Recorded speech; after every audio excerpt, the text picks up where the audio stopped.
times. The Lafourche Parish Sheriff's Office is very confident that they have solved a 16-year-old murder case that occurred in 1995 in South Lafourche in the LaRose area. So we go to today's news, which I believe happened at a press conference with the Sheriff's Office.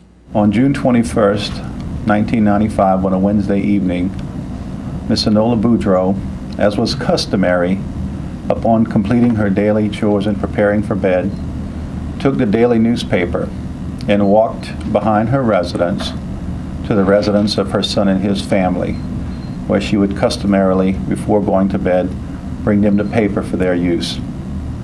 After a brief conversation, she returned home at about 10:30 that evening. Ms. Boudreaux was not heard from nor seen until the following day, June 22nd, Thursday afternoon, when the family members, curious about her whereabouts, not having heard or seen from her, went to the house sometime that afternoon and discovered that she had been murdered, laying on the floor of the living room. Members of the Lafourche Parish Sheriff's Office at that time responded, conducted a very intense and thorough investigation of the homicide. She was killed with a knife. She was stabbed several times, and the fatal wound was a stab wound or cut wound to the neck, severing the carotid artery. Taken from her residence were 2 purses, which were subsequently recovered from Bayou Lafourche. Early on, a neighbor, Sonny Guidry, and his family lived in the house just south of Ms. Boudreaux's house. Her house was situated on Highway 308, adjacent to the highway facing Bayou Lafourche.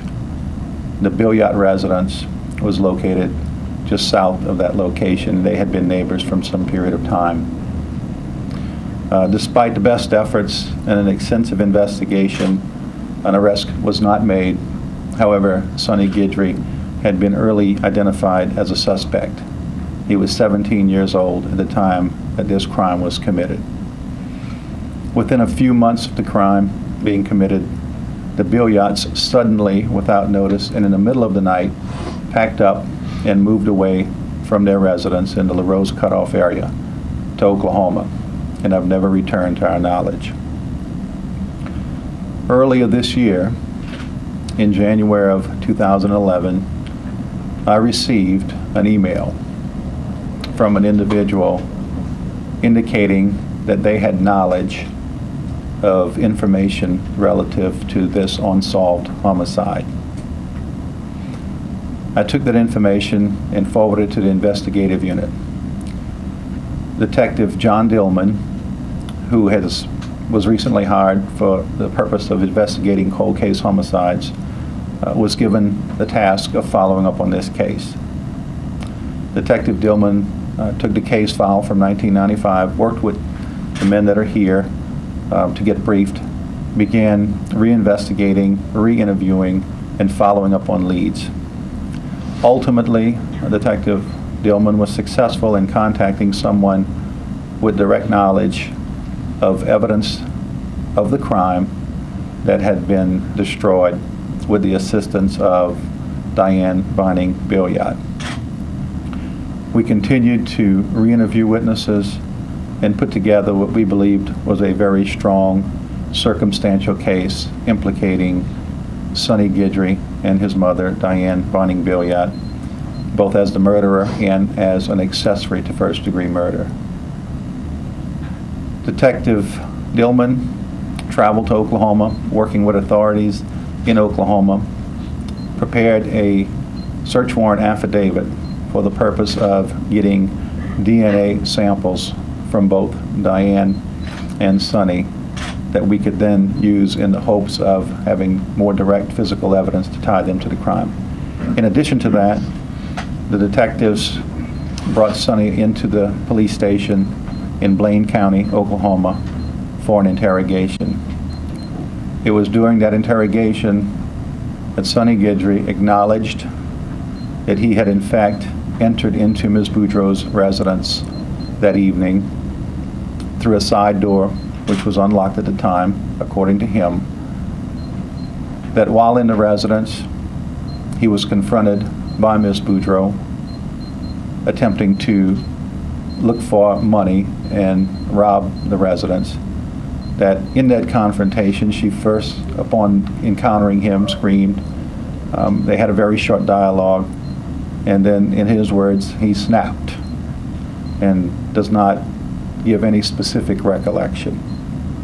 He then recalls leaving the residence with the two purses and also with bloody clothes that were subsequently removed after he took a bath and then later destroyed by Diane Vining Billiard.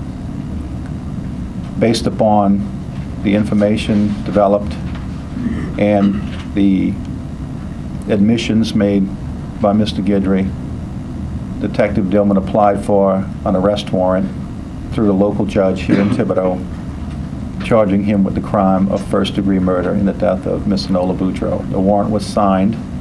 In addition to that, Miss Vining Billiard, Diane Vining Billiard, had been in a treatment facility. There was an altercation about 3 weeks ago in Oklahoma where she was involved.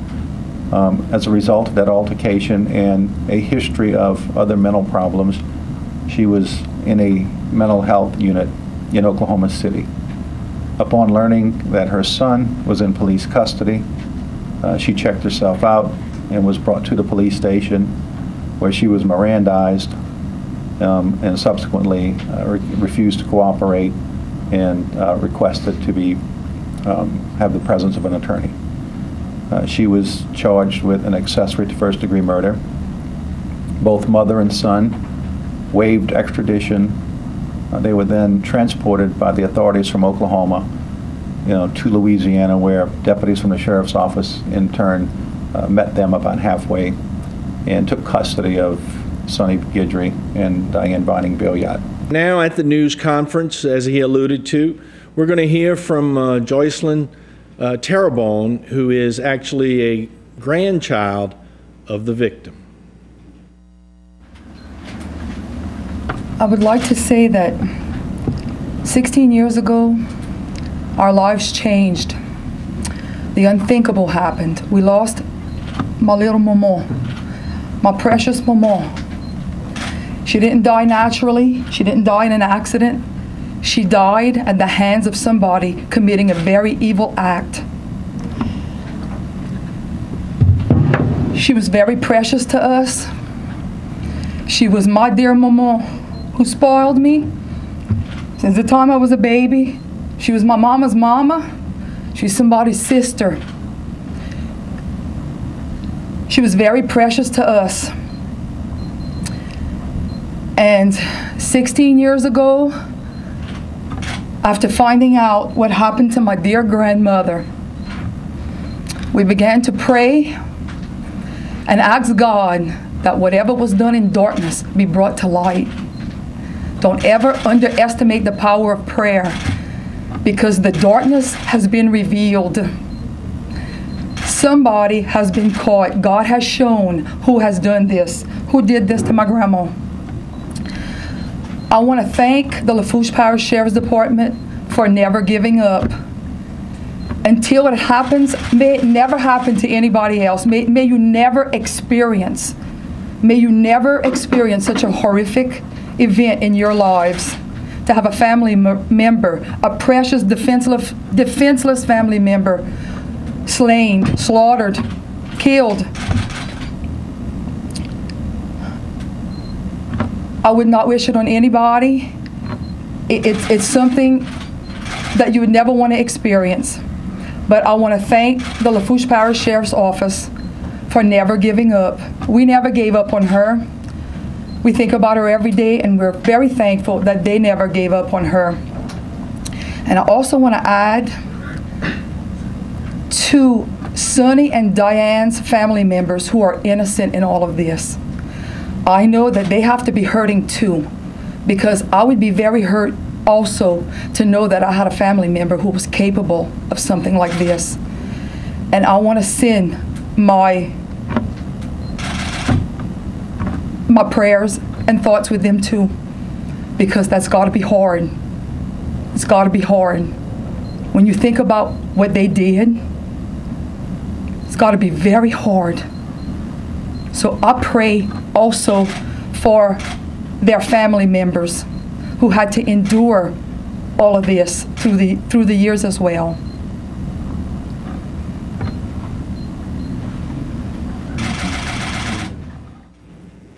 There you have it. Very touching and, you know, a sad tragedy that occurred 16 years ago, and you can see the passion and the love in Miss Terrebonne's face. And, you know, some things are tough to report on. This actually is one of them, but at least according to the Sheriff's Office, the silver lining is that they have the responsible person, or at least persons involved in the crime. So don't go away. We're going to have much more here tonight on Bayou Time.